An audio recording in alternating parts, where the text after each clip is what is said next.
छत्तीसगढ़ के बालोद में सरकार की अनदेखी के चलते लाखों रुपए में बने तैयार पार्क बर्बाद हो रहे हैं। सुंदरता लोगों की सुविधाओं के लिए बनाए गए ये पार्क बर्बाद होने की कगार पर हैं। संबंधित विभागों की आपसी खींचतान के चलते 2 साल पहले बनकर तैयार हुए पार्क अब तक हैंडओवर ही नहीं हुए और देखरेख के अभाव में दम तोड़ रहे हैं। देखिए हमारी ये ग्राउंड रिपोर्ट। बेशक ये जंगल की तरह नजर आने वाला कृष्ण कुंज कभी गुलजार था। यहाँ भी लोग आया करते थे, सुकून के पल बिताया करते थे, घूमने के लिए अच्छा माहौल था, व्यवस्थाएं भी थी, लेकिन लापरवाही ने सब कुछ तबाह कर दिया और सुंदर कृष्ण कुंज अब झाड़ियों और खरपतवार का ठिकाना बन गया, जहाँ ना घूमा जा सकता है ना ही बैठा जा सकता है। ये तस्वीरें बालोद के कृष्ण कुंज की है, लेकिन जिले में बने 7 कृष्ण कुंज की हालत यही है। देखरेख के अभाव में यहाँ ताले लटक चुके हैं। ये जो कृष्ण कुंज है ये पहले बहुत ही अच्छा था। यहाँ पर काफी सारे लोग आते थे मनोरंजन करने के लिए। यहाँ पर ये तमाम तरह की सुविधाएं थी। यहाँ पर पेंटिंग भी देख सकते हैं। इधर भी अगर आप दीवार पर देखेंगे तो पेंटिंग बढ़िया पेंटिंग वन विभाग की ओर से बनाया गया था और शासन के पैसे को खर्च करके एक बेहतर तरीके से संवारा गया था। यहाँ पर कई सारे पौधे भी लगाए गए थे और उन पौधों में कई फूल के पौधे थे तो कई सारे औषधि पौधे भी थे। झूले भी लगे हुए हैं, झूले लेकिन अब औचित्यहीन हो चुके हैं क्योंकि ये कृष्ण कुंज काफी दिन से बंद है, पिछले कुछ माह से बंद है। जिले में सुंदरता और लोगों की सुविधा के लिए लाखों रुपए खर्च करके कृष्ण कुंज बनाया गया था। एक नजर इस पूरी कवायद पर भी डाल लीजिए। जिले में 7 कृष्ण कुंज पार्क का निर्माण कराया गया। 2021-2022 में बनकर ये पार्क तैयार हुए।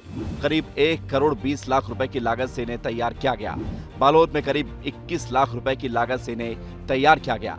गुंडरदेही और अर्जुनदा में करीब 15 लाख रुपए इसके लिए खर्च किए गए। गुरूर में करीब 17 लाख रुपए की लागत से इसे तैयार किया गया। दल्ली राजहरा में 21 लाख रुपए खर्च किए गए।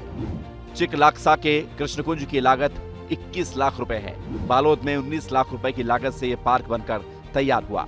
पार्क की सुंदरता के लिए वन विभाग ने पार्क में फूल, पेड़ पौधे, जिम, रनिंग ट्रैक और दीवारों पर आकर्षक पेंटिंग का निर्माण कराया था, लेकिन अब सब कुछ दम तोड़ने लगा है। कुछ महीनों तक ही यहाँ पर लोग आ पाए, लेकिन अब लोगों ने भी यहाँ आना बंद कर दिया।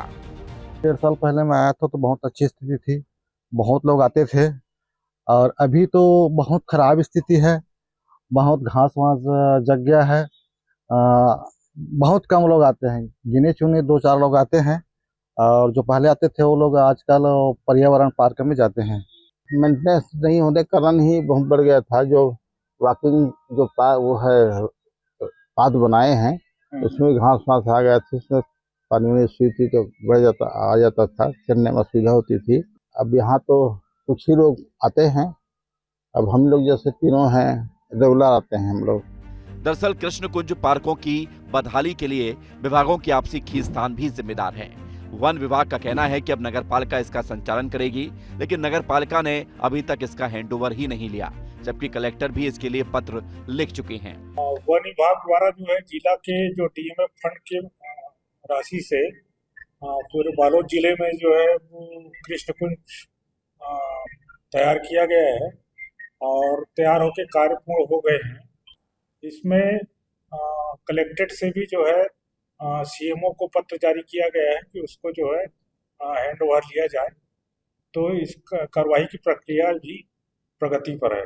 पालिका को कृष्ण कुंज अलॉट नहीं हुआ है। उन्होंने लेटर आया था वन विभाग से, उसको मैंने परिषद में रखा हुआ था। तो जो भी वहाँ पे मतलब वृक्ष लगाए गए हैं, जो भी वहाँ पे सामान वन विभाग द्वारा लगाए गए हैं, उसको हम लोग वेरीफाई करेंगे एक बार। परिषद के सदस्य भी जो सभापति हमारे वो भी जाएंगे, एक बार वेरीफाई करेंगे, उसके बाद ही हम उसको हैंड ओवर लेंगे। अभी तो ऐसे नहीं। यानी अभी भी कृष्ण कुंज की नैया मझधार में अटकी हुई है, क्योंकि जिम्मेदार एक दूसरे को दोषी ठहराने में जुटे हुए हैं। लेकिन जरूरत समाधान निकालने की है, क्योंकि विभागों की खींचतान के लिए करोड़ों रुपए बर्बाद हो रहे हैं। जनता सुविधाओं से वंचित है और इसके लिए सिर्फ और सिर्फ सिस्टम ही जिम्मेदार है। अब देखना यह होगा कि ये खबर दिखाए जाने के बाद में कितना जल्दी इसको लेकर कुछ पहल की जाती है, क्योंकि लोग जो हैं वो सुबह शाम यहाँ पर आते हैं और दरवाजे पर ताला जड़ा देखकर वापस लौट जाते हैं। दिलेश्वर देवांगन, विस्तार न्यूज़, बालोद।